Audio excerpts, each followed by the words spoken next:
say, this is my land that you're farming, so you give me a portion of it.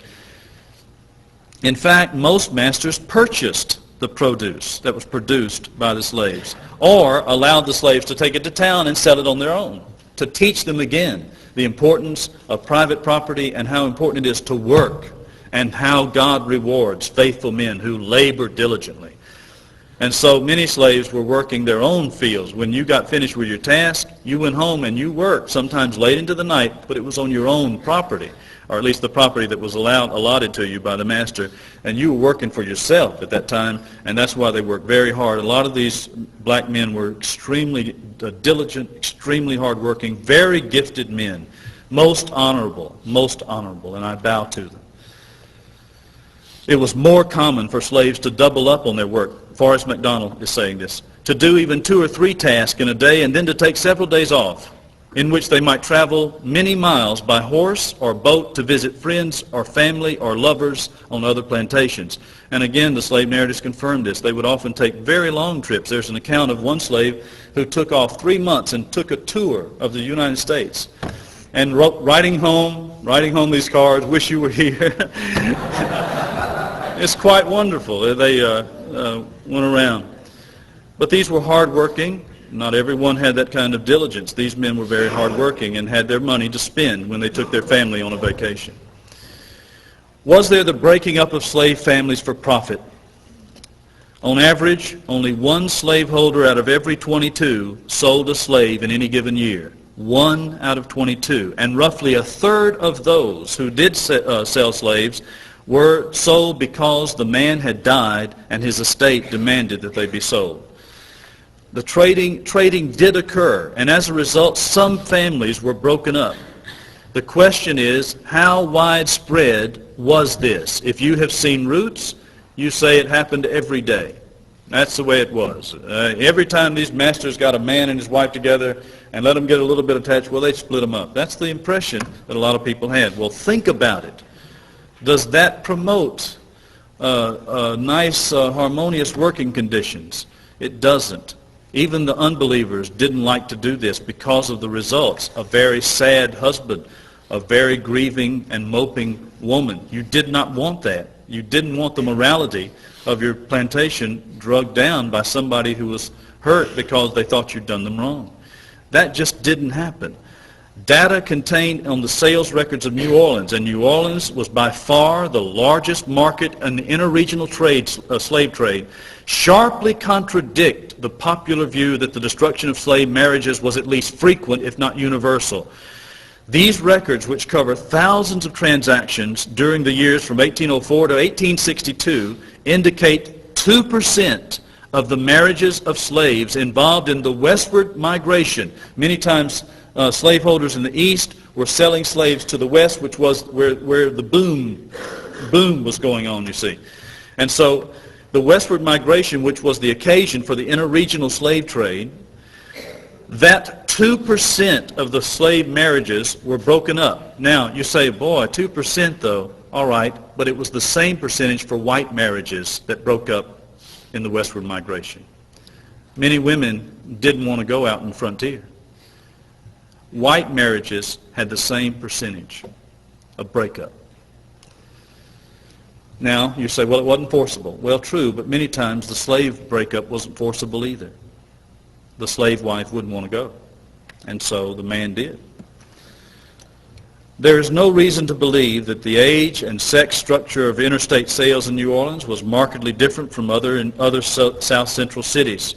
New Orleans, more than any other city, dominated the interregional slave trade in receiving about 1/3 of the slaves sold between states. But someone else says, well, wait a minute, wasn't there an effort to breed slaves for profit? I mean, there were just these stud farms all over where they just had babies and raised them up and sold them for profit. That was a big business.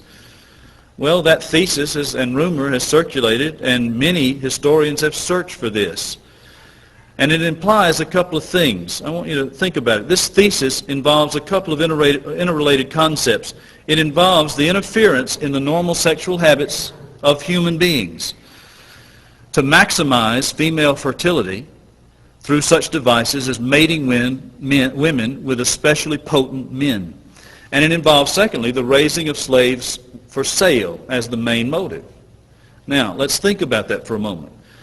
Many thousands of hours have been extended in trying to produce documented evidence of a stud farm, which is what this would be.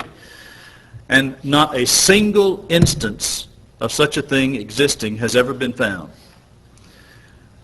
Nor was the sale of slaves that profitable. That's the other side of it. The sweet potato crop brought in more income to slave owners than selling their slaves.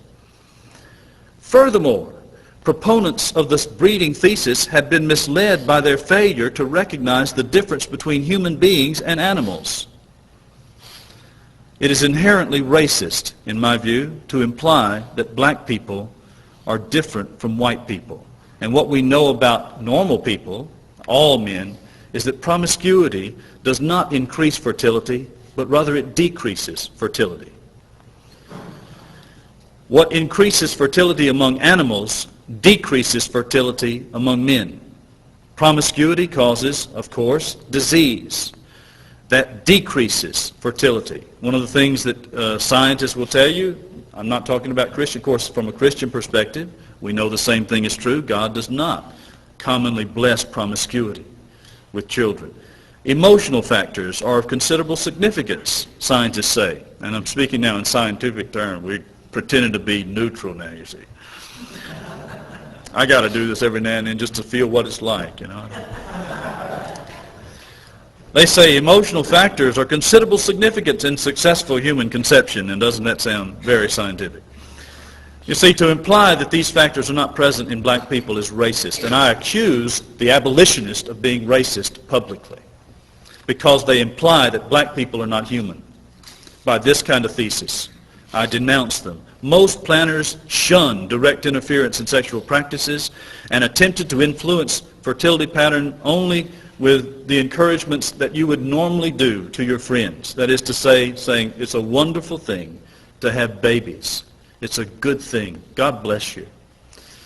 Instructions from slave owners to their overseers frequently contain warnings against undue familiarity, and every overseer knew what the owner meant by that, which might undermine slave morale and discipline.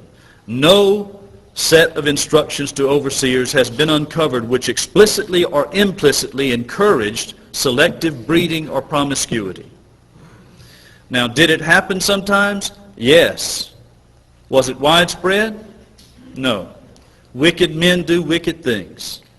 I will never defend this kind of wickedness when you find it, but I challenge you to say that was common in the South. It simply was not common. Wasn't sexual exploitation so frequent that it undermined and destroyed the black family, people say?